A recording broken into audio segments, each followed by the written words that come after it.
традыцыйныя беларусы, яны мелі вельмі слабое ўяўленне пра сваю анатомію. Ну, агулам это все нагадвае па шчырасці практыкі газеты «Цэлебнік». Дзеткам, напрыклад, малым яго давалі, там, напрыклад, нейкія міксы з канапелек і мака. Она памерла, бо сказала мужу на полі, што мне баліць галава. Ён сказаў, ну не можа чалавеку балець галава.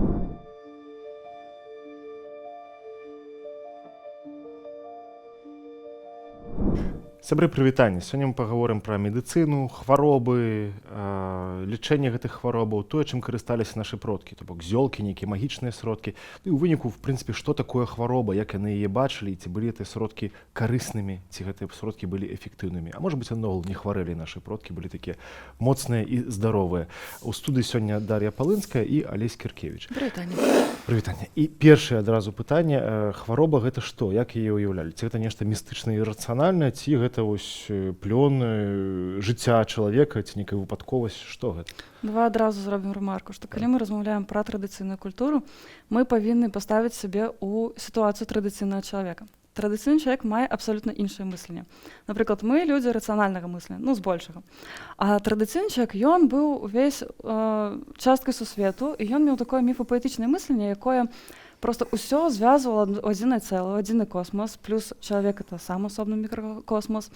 І нічога не здараецца выпадкова. Усё вельмі ўзаемазвязана, і любую рэч можна патлумачыць. Напрыклад, ёсць меркаванне, што традыцыйныя беларусы, яны мелі вельмі слабое ўяўленне пра сваю анатомію. Але з міфапаэтычнага гледжання яму і не патрэбна гэта ведаць. Нават калі прасачыць па замовах, то хвароба звычайна лакалізуецца ў галаве, у грудзях. І гэтага было дастаткова. Вось. А калі казаць непасрэдна пра хваробу, то калі ў нас ёсць ідэальны свет, і раптам з'яўляецца нешта, што яго парушае, такая дэструкцыя, то адразу гэта ўжо выходзіць за межы нормы. І таму вось хвароба — гэта нешта такое надзвычайнае, што прыходзіць, або пранікае ў чалавека. Гэта нешта адухаўлёнае, бо калі ты нешта надаеш нейкае вобраз, то табе прасцей з ім змагацца. Вось я чуў, што халеру бачылі як жанчыну, которая блукае паміж вёскамі і можа прынесці альбо нейкую хваробу ў выглядзе там ката чорнага, які прыходзіць, нейкая птушка, якая прылятае. Ці гэта справядлівае тлумачэнне, ці ўжо пазнейшыя такія казачкі?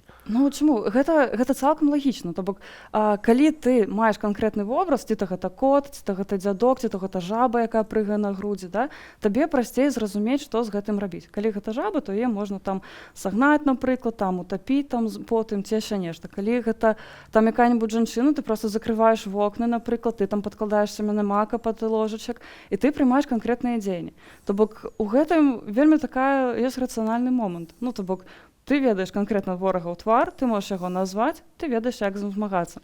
І што яшчэ таксама цікава, што, напрыклад, калі мы кажам пра хваробы, іх таксама падзялялі. Умоўна, ёсць натуральныя хваробы. Ты можаш зламаць нагу, парэзацца, апячыся, а ёсць таксама хваробы, якія назвалі персаніфікаванымі, персаналізаванымі, то бок гэта тыя, якія ты ад кагосьці атрымліваеш. Напрыклад, сурокі, там хтосьці паглядзеў коса, напрыклад, альбо ты парушыў нейкія правілы. Чалавек — частка сусвету. Ну, грэх, то бок, вельмі часта Не хвароба з зусім грахом. грэх. То бок беларусы, яны не так, што там перад божанькай. Але калі ты, напрыклад, паламаў веткі рабіны, то чакаеш, што ў цябе ў зубах завядуцца рабакі, бо рабіны рабакі, рабакі, чэрвячкі, і ў цябе будуць балець зубы.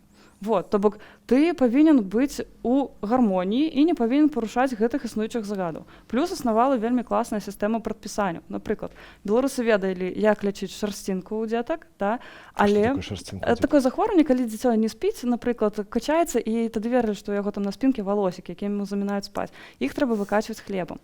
Але каб гэтага не было, береш хлебны мякіш, выкачваеш, і валосікі збіраюцца, і дзіцёнку становіцца лягчэй. Але каб гэтага не было, цяжарная проста павінна была выконваць свае прадпісанні. Не пераступаць праз катоў, напрыклад. Тое самае зусім іншым. Ну, як з парадзіхамі, з цяжарнымі, вельмі часта это былі абсалютна іррацыянальныя рэчы. Нельга было пераступаць праз секеру, якая ляжыць недзе там, каб нешта там не здарылася. У нашым разуменні, а вось цяжка таскаць можна, таму што яна павінна працаваць надалей в доме. Ну, насамрэч, кожны аб'ект унутры вакол чалавека, ён мог выконваць сваю магічную такую сімвалічную сутнасць. Качарга, патэльня, печка, што заўгодна, любы аб'ект можна выкарыстаць. Але аб'ект можа быць і лекам, наколькі я разумею. То бок, калі з хворага чалавека здымаюць кашулю, і гэтую кашулю, напрыклад, спальваюць, ці там прапускаюць, неяк працягваюць там каля падлогі, там ці штосьці такое, то, маўляў, хвароба з гэтым сыходзіць. То бок, прадмет мог і ўратаваць чалавека такім чынам. Так, я таму і кажу, што пра выкарыстанне.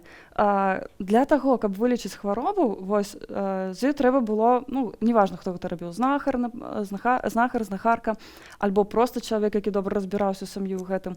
Ты павінен не проста зразумець хваробу, але прадпрыняць шэраг нейкіх дзеянняў. То бок традыцыйная медыцына гэта не проста там, што вот завары траву і там або ідзі папар ногі. Не, гэта комплекс. Ты павінен лакалізаваць хваробу, зразумець чаму, бо нічога не бывае проста так, да? Самадыягностыка? Ну, у нейкім сэнсе. Вось, потым ты павінен зрабіць нейкія канкрэтныя рытуалы, там вынесці хваробу на штосьці, выпаліць яе, выкачаць зноўку там, а потым, вось умоўна, калі ячмень, напрыклад, з вока, ты прыкладаеш ячмень, а потым ты яго альбо спальваеш, альбо аддаеш курам, бо куры яго з'ядаюць і пераносяць у іншы свет, бо хвароба знікае разам з гэтым. То, што называецца сімпатычная магія, то есть ты штосьці падобнае лечыш падобным, вось як з рабінамі, ячмень ячменем, але вось, ну, вельмі часта традыцыйная медыцына астаецца з зёлкамі акурат. Ці мела пад сабой гэта нейкі вынік шмат сотгадовых хіміка-біялагічных даследаванняў, ці людзі неяк па-іншаму арыентаваліся, што трэба заварваць і калі трэба заварваць, калі это ўсё піць? Ну, безумоўна, арыентаваліся. Ёсць такая думка навукоўцаў, што, напрыклад, сучасны чалавек можа назваць там 5-7 раслін, да, лекавых, а традыцыйны чалавек, асабліва там той, хто адносіўся да знахарства, ён мог назваць больш за 30. І не проста назваць, а ведаць, як яны выглядаюць, дзе іх збіраць і як іх гатаваць. І калі збіраць, напрыклад. І калі збіраць, да. То бок гэта, ну, невядома, адкуль гэта пайшло, як гэта сфарміравалася, але чалавек ведаў усё гэта, ну, дзесяткі пакаленняў проста, і гэта вопыт, які перадаваўся. І, напрыклад, ну, як вынік, ты можаш зайсці ў любую аптэку сёння, так? І там будуць стаяць абавязкова ёсць раздзел з фітатэрапіі. І там ты бачыш тыя самыя аер, рамонак, мята, меліса і гэтак далей, пустырнік там, да? Усё гэта, яно сёння, ну, праверанае часам, умоўна. То бок гэта не было наобум.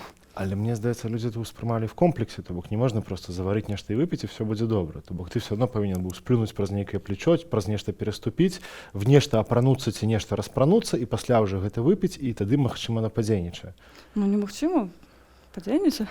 Добра, а можаш нейкія канкрэтныя прыклады прывесці? То бок я толькі памятаю, што вось моя бабуля сушыла, вось это добрая рэмарка, сушыла зверабой. Я ні разу не бачу, каб она яго заварвала, то бок чалавек з традыцыйнай культуры, з вушачыны, она проста рабіла гэтыя практыкі кожны год і, па-мойму, ні разу так іх і не карыстала, прынамсі я гэтага не бачыў. Проста быў такі рэфлекс, што калі ёсць нейкія травы, трэба іх высушыць.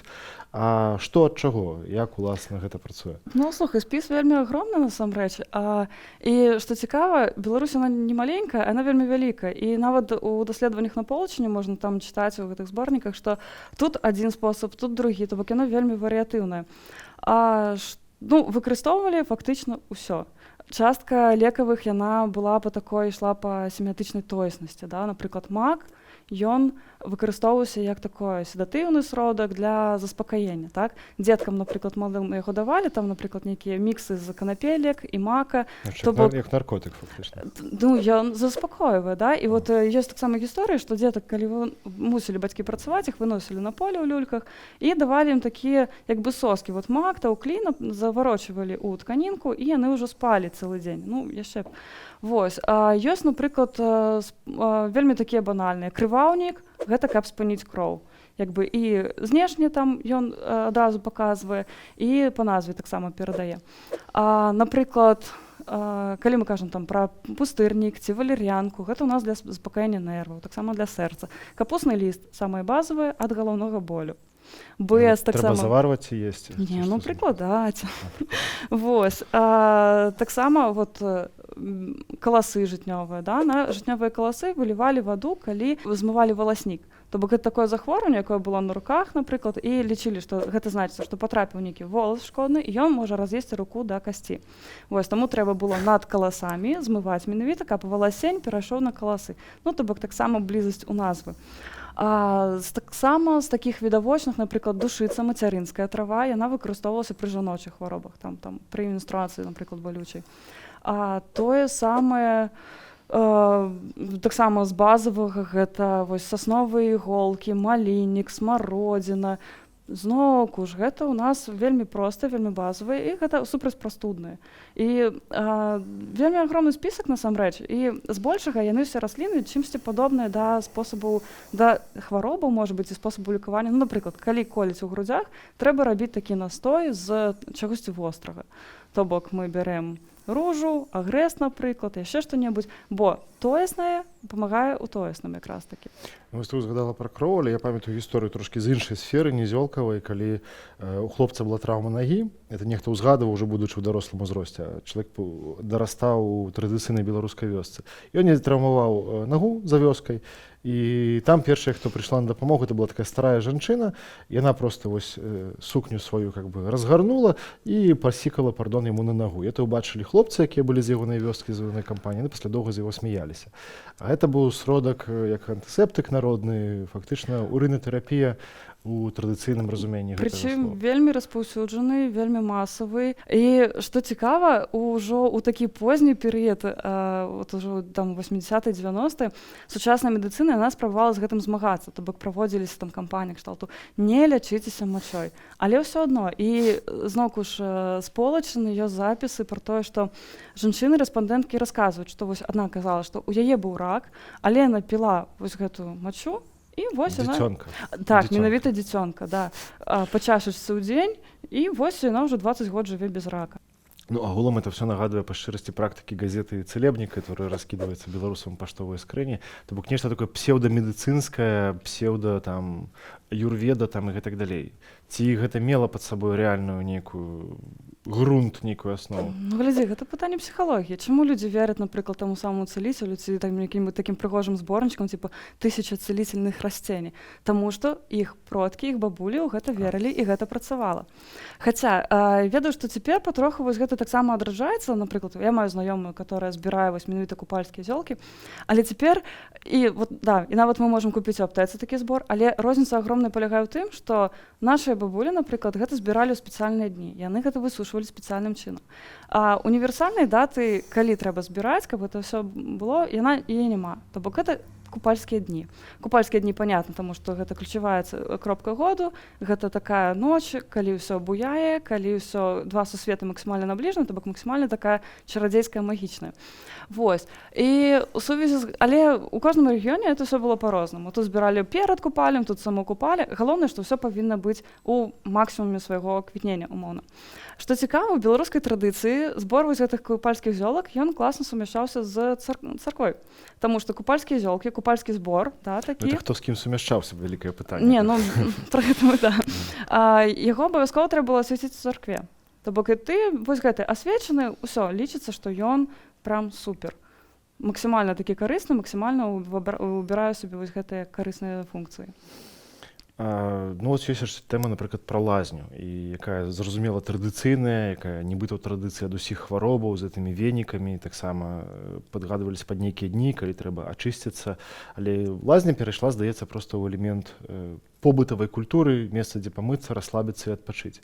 І ці не ёсць это все такой суцэльнай прафанацыі, калі мы бачым у аптэцы тыя ж самыя зёлкі, калі мы бачым, здаецца, тую ж самую лазню, але калі мы самі мыслім па-іншаму і самі не жывем у традыцыйным сусвеце? Ну, мы забіраем з традыцыйнай культуры вельмі шмат практычных рэчаў. Лазня, у тым ліку. Па Беларусі лазня не паўсюль была распаўсюджана, але, напрыклад, Падвінне, яно вось не толькі самы даследаваны этнаграфічны рэгіён, але і ў тым, дзе быў сапраўды культ лазні. Зноўку ж, лазня гэта ў нас памежнае месца, гэта мяжа паміж сваім участкам і чужым. Месца, дзе там валадарыць лазнік, да? І таму менавіта ў медыцыне, вось у лікавальных практыках у лазні спраўлялі некаторыя хваробы, адпраўлялі, да? Ну, таму што прамая дарога ў іншасвет блізенька. Вось, у лазні абавязкова раілі парыцца пры пачатках хваробаў. Ламата ў касцях, боль у спіне, напрыклад, абавязкова першым чынам трэба ісці ў лазню, бо ты і натуральным чынам выпарваешся, і яшчэ плюс можаш дадаць і зёлкі выкарыстоўваць, і вось табе тая самая дэтаксікацыя, па сутнасці, ты вылечваешся. Былі папулярны таксама, дарэчы, всякія банькі, гаршкі, напрыклад. Гэта працуе, таму чаму гэта не выкарыстоўваць? Ну, ведаеш, калі гаворыш са старымі людзьмі, часам здаецца ўражанне, што не хварэлі. Вот у нас была гісторыя са сваячкай на Івейшчыне, і там была гісторыя, што ў 50-х гадах жонка вот таго сваяка далёка Она померла, бо сказала мужу на поле, что мне болит голова. Он сказал, ну не может человеку болеть голова, что ты такое дурное плетешь. Ну і яна памерла пасля гэтага неўзабаве. То бок часам здаецца, што это былі мегаздаровыя людзі, якія наогул вельмі рэдка хварэлі, ну таму што сам лад жыцця ён быў зусім не сённяшні, ім не патрэбна была там нейкая фізкультура, аэробіка, доўгія шпацыры на свежым паветры, бо весь іх трып жыцця ён быў такі з максімальнай фізічнай актыўнасцю і з максімальна все натуральнае, і чалавек весь час в рытме, у яго няма часу на нейкія неврозы, на нейкія там псіхічныя расстройствы. Он просто весь час працуе. Гэта як казала адна рэспандэнтка таксама ў запісах, што раней людзі хадзілі босыя і не хварэлі, а цяпер мы ходзім абутыя, у цяпле і хварэем. Ну, не знаю, все-таки вялікі важны момант, што все-таки натуральны адбор, бо все-таки слабейшыя паміралі, умовы былі не тыя. З 5 дзяцей выжывала. Ну, на жаль, да. І все-таки вось гэтая сістэма, калі ты стараешся вось жыць у гэтым усім, як бы, можа быць, ну, ты стараешься. Собственно, да, у тебя шмат фізічных нагрузкі, у тебя плюс харчаванне такое, умоўна збалансаванае, бо ты не можаш там устраивать себе там разгрузачныя дні, бо як ты пойдзеш працаваць умоўна. Ну, а таксама асобны момант, вот чаму тыпу не хварэлі, у медыцыне вось у гэтых запісах насамрэч адлюстраваны практычна ўсе хваробы. І псіханеўралагічныя, і дзіцячыя, і жаночыя, вот мужчынскіх найменш, но тут таксама зразумела, мужчыны рэдка бываюць рэспандэнтамі, рэдка расказваюць пра гэта. А рэдка дажываюць да таго ўзроўня, да, узросту, калі да іх прыйдуць. Ну, здавалася б, там псіхалагічных хваробаў не было, не, былі. Ёсць, напрыклад, рэкамендацыі, там, і нават такія яшчэ бабулі, вось, у апошняе пакаленне яны перадавалі, што кшталту, калі табе дрэнна, там, калі чалавек ужо там на краю, яму трэба ісці ў лес, пагаварыць з дрэвамі, там, папрасіць сілу ў кагосьці з дрэваў, там, проста паляжаць на траве. Ну, то бок, не сказаць, што людзі хварэлі менш. Як мінімум, яны захавалі спосабы лячэння амаль да ўсяго. Ну, вось ты была шмат у экспедыцыях, які, разумею, на поўначы Беларусі. Можа быць, ты прыгадаеш нейкія такія трэшовыя моманты, тое, што трошкі выбіваецца пра наша ўяўленне аб тэме. Ну, збольшага усе, напэўна, большасць вось такіх спосабаў лекавання і рытуалу, яно для нашага разумення будзе некім дзікім. Ну, напрыклад, запякаць дзіцёнка, да, пры хваробе там сцені разыгрывалі родную такую імправізаваную сценку, што адзін выходзіў у сені, а другі яго пытаўся, што ты там робіш, сцень запякаю. І потым дзіцёнка сімвалічна там падымалі над комінам, да. То бок, або як перадаваць дзіцёнка хворага ў вакно. То бок, што ты робіш, а я вось ён уже сышоў ад нас, бо вакно гэта нас таксама вакно ў іншы свет, і як бы такі спосаб падмануць хваробу. Вось не я, Володзіна фіксавала, што быў такі спосаб падмануць ліхаманку. Ты павінен пацалаваць свінню ў лыч. То бок хваробе стане агідна, і яна ад цябе сыдзе. Ну, як бы многае, вельмі многае, што можа падавацца нейкім дзікім, ірацыянальным, непанятным, але разам з тым. Ну, это падобна з гісторыяй, калі дзіцёнка зашывалі ў скуру свіную, просто каб хіба што скура свіная, яна ўзяла нешта дрэннае ад яго. Да, як бы калі ў цябе ўжо нейкі апошні шанец, калі ты ўжо не ведаеш, што рабіць, то ты выкарыстаеш, в прынцыпе, любыя метады. Ну, уже пад канец пытання, як бы, на $1 000 000. Ці гэтай медыцынай, практыкай маглі займацца адмысловыя людзі толькі, знахары, ведзьмаркі, там, тыя людзі, якія ведалі гэтую справу, ці кожны чалавек больш-менш валодаў базавымі ведамі, каб...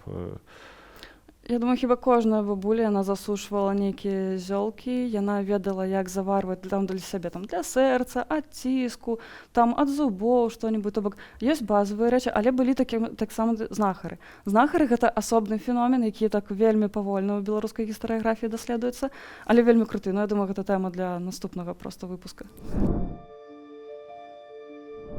Сябры, дзякуй вялікі, з вамі былі Дар'я Палынская, Алесь Кіркевіч. Калі ласка, у каментарах пішыце, калі у вас, можа быць, ёсць нейкія сямейныя гісторыі лекавання, нейкіх зёлак, нейкіх спосабаў лекавання.